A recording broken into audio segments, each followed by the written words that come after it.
굉장히 많은 재생산 영역의 노동들을 일하려고 하지 않는다면 혼별적인 소득 보장 정책이라고 할지라도 어떤 것들이 평온한 아카데미커로서의 해요. 죽고 마는데 그때 이상한 능력을 얻게 됩니다. 일하지 않는 배짱에 또 돈이 넘쳐나는 부자. 네 번째이자 마지막 물결이 등장하는 것은 온라인 기본소득 강좌입니다. 이번 주제는 기본소득의 최초의 제안자들입니다. 기본소득을 최초로 체계적으로 제안한 사람은 18세기 말에 두 사람입니다.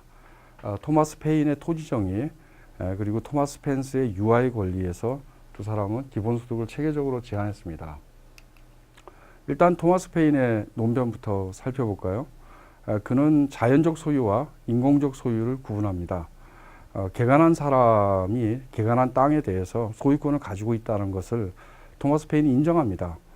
그의 땀과 노고가 들어있기 때문이라는 거죠. 그러나 토마스 페인은 되묻습니다. 대체 그 사람이 그러면 땅을 창조했냐?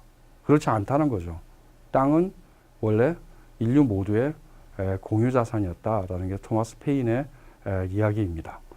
그래서 그는 인공적 소유, 사적 소유를 인정하더라도 자연적 소유에 대해서는 상속세를 걷어서 그것을 국가기금으로 해서 나눠줘야 된다고 주장합니다. 10%의 상속세를 부과해서 국가기금을 조성하고 21세가 되는 모든 사람에게 사회적 지분급여, 그러니까 종잣돈이죠. 사회 진출 자금을 주고 50세 이상의 성인 인구에게 기초 노령연금, 보편적인 노인기본소득을 주자라고 제안합니다.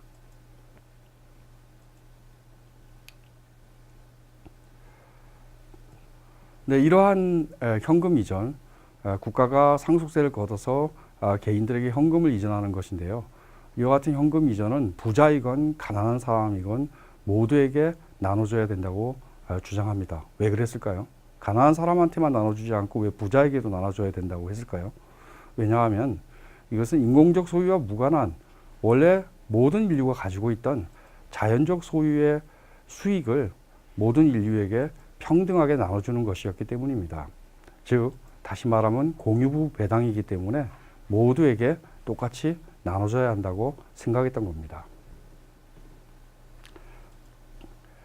이와 같은 공유부 배당은 원래 모두에게 속했던 토지를 그러나 개간 등을 통해서 사적 소유로 바뀐 것에 대해서 부분적으로 보상해주는 역할도 한다고 페인은 주장했습니다. 그리고 이처럼 모두에게 속했던 것을 모두에게 다시 되돌려주는 거기 때문에 권리와 정의의 문제이지 자산의 문제가 아니라고 보았습니다. 당연히 가난한 사람에게만 주는 게 아니라 모든 사회 구성원에게 공평하게 나눠줘야 된다는 결론이 나오게 되겠죠. 아주 오래된 정의의 원칙입니다. 각자에게 각자의 몫을, 로마법에도 나오는 정의의 원칙인데요. 각자에게 각자의 몫에 대한 가장 현대적인 해석은 노동 성과에 따른 분배입니다. 언뜻 보면 기본소득은 노동 성과에 따른 분배를 어기고 있는 것 같이 보입니다. 일하지 않는 사람도 국가로부터 현금을 이전받기 때문이죠. 그런데 토마스 페인의 논리를 잘 따라갔다면은 사실 기본소득이 노동 성과에 따른 분배를 원칙을 어긴 것이 아니다라는 것을 금방 아시게 될 겁니다. 존 로크는 원래 대지는 인간 모두의 것이다 라는 전제에서 출발했어요.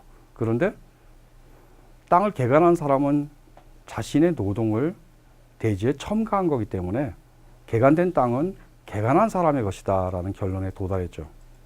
토마스 페인은 여기에 대해서 되묻습니다. 개간한 사람의 사적 소유를 인정한다 하더라도 그가 땅을 만든 게 아닌 만큼 자연적 소유에 대해서는 모든 사람이 나눠 가져야 되는 거 아니냐라고 묻는 거죠. 이 자연적 소유라는 것은 사실은 모두의 것을 모두에게 다시 되돌려주는 거기 때문에 이 부분에 관해서는 각자에게 각자의 몫을 나눠준다는 정의의 원칙에 어긋나는 게 하나도 없습니다. 노동 성과에 따라 분배하는 것도 분배해야 된다는 원칙을 어긴 것도 아니게 되는 거죠. 결론적으로 얘기하면 사유재산권을 인정하면서도 상속세를 걷어서 원천적인 토지에 대한 공동 소유를 공유 배당으로 나눠줘서 정의를 재수립하자라는 생각을 했다고 보시면 되겠습니다. 토마스 펜스의 책은 토마스 페인의 계획에 대한 비판으로 나옵니다. 토마스 페인은 약 10%의 상속세를 걷자고 그랬는데요. 이게 너무 부족하다고 봤어요. 그래서 그는 아예 토지를 공유로 돌리자고 얘기를 합니다. 다만 공산주의식으로 운영하는 게 아니라 그렇게 공유로 돌린 토지를 전부 사적으로 임대하자. 그래서 임대자가 열심히 일한 만큼 수익을 가져가되 그 임대료를 국가가 걷어서 공공 서비스와 를 확충하고 그리고 보편적인 기본소득을 나눠주자 이렇게 주장합니다. 페인과 스펜서의 큰 차이점은 공유비를 배당해야 된다는 원칙에 있어서의 차이점이 아닙니다. 단지 페인의 10% 상속세보다 좀 더 재원이 많은 임대료를 걷는 방식을 스펜서가 제안했다는 것과 두 번째로 페인은 50세 이상에 대해서만 기본소득을 생각했다면 스펜서는 모든 사회구성원에게 기본소득을 지급할 수 있다고 생각했다는 점입니다. 페인의 토지 정의는 여전히 오늘날에도 유의미한데요. 페인은 토지에 대해서만 인류 모두의 것이다라는 관념을 적용시켰지만 오늘날에 와서 이와 같은 사회 공통 자산은 굉장히 많이 늘어났습니다. 예컨대 지식 또는 네트워크 또는 빅데이터 또는 금융 또는 생태환경 여러 가지 영역에서 우리는 새로운 사회 공통자산, 새로운 공유부를 발견할 수 있습니다. 이것은 누가 노동에서 얻은 게 아니고 누구의 노고에 기인하는 것도 아니고 사실은 사회 구성원 모두의 공통의 노력에 기인하고 있고 또는 자연으로부터 사회 구성원 모두에게 주어진 것입니다. 따라서 공유부를 배당해야 된다는 것은 노동 성과에 따른 분배 원칙을 전혀 훼손하지 않습니다. 허버트 사이먼은 모든 소득의 90%는 이전 세대에 축적된 지식에 기초하고 있다. 그러니만큼 많은 70% 이상의 소득세를 걷는 게 문제되지 않는다라고 말한 적도 있습니다.